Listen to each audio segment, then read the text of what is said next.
Competitive exam సంబంధించి ప్రత్యేకంగా civil services exam సంబంధించి ఏ ఆప్షన్ చూస్ చేసుకోవాలి, ప్రిపరేషన్ ఎప్పుడు స్టార్ట్ చేయాలి, ఏ బుక్స్ రిఫర్ చేయాలి, ఇలాంటి డౌట్స్ ఉంటే CSBIS అకాడమీని కాంటాక్ట్ అవ్వచ్చు. దీనికి సంబంధించి నా పర్సనల్ అపాయింట్మెంట్ ఈ వీడియో పైన డిస్ప్లే అవుతున్న కాంటాక్ట్ నెంబర్కి ఫోన్ చేసి తీసుకోవచ్చు.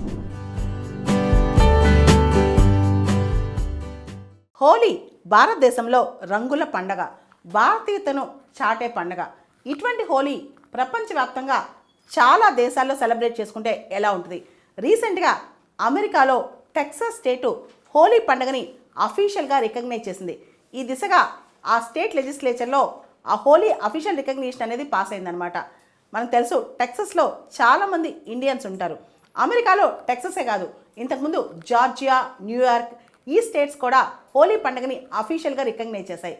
మనకు తెలుసా అమెరికాలో వైట్ హౌస్లో దివాళీ జరుపుతారు.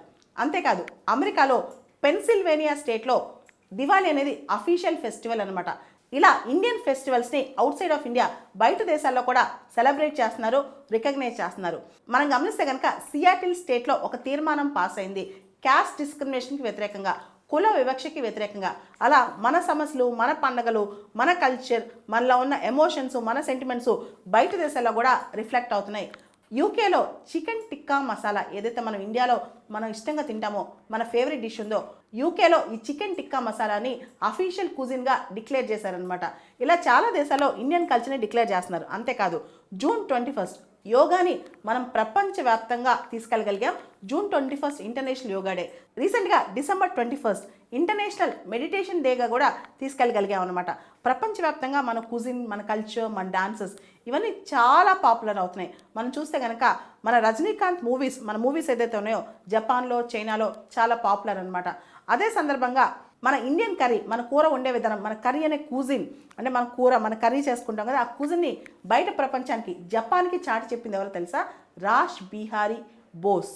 ఈయన ఇండియన్ ఫ్రీడమ్ స్ట్రగుల్ టైంలో ఇండియా నుంచి జపాన్కి వెళ్ళిపోతారు. ఇక్కడ ఆయన రెవల్యూషనరీ అనమాట. ఇక్కడ పోలీసుల బాధ తట్టుకోలేక జపాన్కి వెళ్ళిపోతారు. వెళ్ళిపోయిన టైంలో అక్కడ రెస్టారెంట్లో పనిచేస్తారు. రెస్టారెంట్లో పనిచేస్తూ మన కుజిన్, మన కర్రీని అక్కడ ఇంట్రడ్యూస్ చేస్తారనమాట. సో ఇండియన్ కల్చర్ అనేది ప్రపంచవ్యాప్తంగా చాలా పాపులర్ అవుతుంది. చాలా దేశాల్లో దాన్ని ముందుకు తీసుకెళ్తున్నారు. అదే దిశగా ఇండియాకి సంబంధించిన కొన్ని సినిమాలు కూడా ప్రపంచ స్థాయిలో ఇప్పుడు వెళ్తున్నాయి. మనం చూడండి, త్రిబుల్ ఆర్ సినిమాలో నాటు ఆస్కార్లో బెస్ట్ ఒరిజినల్ సాంగ్ అవార్డు రావడం. ఇట్లా ఇండియన్ మ్యూజిక్కి, ఇండియన్ కల్చర్కి, ఇండియన్ ఫుడ్కి అంటే ఇండియన్ కుజిన్కి, తర్వాత ఇండియన్ ఫెస్టివల్స్కి చాలా ప్రాముఖ్యత ప్రపంచవ్యాప్తంగా అవుతుంది. మనకు తెలుసు Indian డయాస్పొరా is the largest డయాస్పొరా in the world. More than 2 crores మన డయాస్పొరా బయట ఉన్నారు. మన ఫెస్టివల్స్, మన కుజిన్స్ ఇవన్నీ చాలా పాపులర్ అవుతున్నాయి.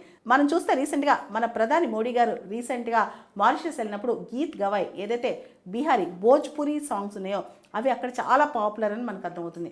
సో ఇండియన్ సాంగ్స్ కానీ, ఇండియన్ మ్యూజిక్ కానీ, ఇండియన్ కల్చర్ కానీ బయట దేశాల్లో చాలా విశిష్టత సంతరించుకుంది. వీటితో పాటు రీసెంట్గా ఒక బ్రెజిలియన్ గురువుకి, అంటే ఆయన ఎక్కువగా హిందూయిజం ప్రీచ్ చేస్తూ ఉంటాడు, జోనాస్ మెసెటీ. ఈయనకి పద్మశ్రీ కూడా ఇచ్చాం. ఈయన అక్కడ మన వేదాంతాన్ని, భగవద్గీతని బోధిస్తూ ఉంటారనమాట. ఈ జోనాస్ మెసెటీ రీసెంట్గా ఆయనకి పద్మశ్రీ ఇచ్చి సత్కరించాం కూడా.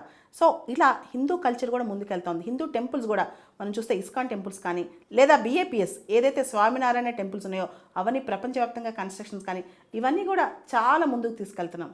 ఇక కల్చర్లో కూడా భాష అనేది చాలా కీలక పాత్ర పోషిస్తాయి. తెలుగు భాష, తెలుగు అనేది fastest growing language in US. అమెరికాలో చాలా ఫాస్ట్గా గ్రో అవుతున్న భాష తెలుగు అంట. అదేవిధంగా పీపుల్ ఆఫ్ ఇండియన్ ఆరిజిన్ ప్రపంచవ్యాప్తంగా రకరకాల దేశాల్లో పొలిటికల్ సర్కిల్స్లో కూడా చాలా పాపులర్ అవుతున్నారు. యూకేలో రిషి సునాక్ కావచ్చు, అమెరికాలో కమలా హారిస్ కావచ్చు, వివేక్ రామస్వామి కావచ్చు, ఎవరైనా ఇండియన్ ఆరిజిన్ పీపుల్ మధ్య చాలా దేశాల్లో రాజకీయాల్లో కీలక పాత్ర పోషిస్తున్నారు. అంతేకాదు అసలు ఇండియన్ ట్రెడిషన్కి, హిందూయిజంకి కూడా ప్రపంచవ్యాప్తంగా వాల్యూ పెరుగుతుంది.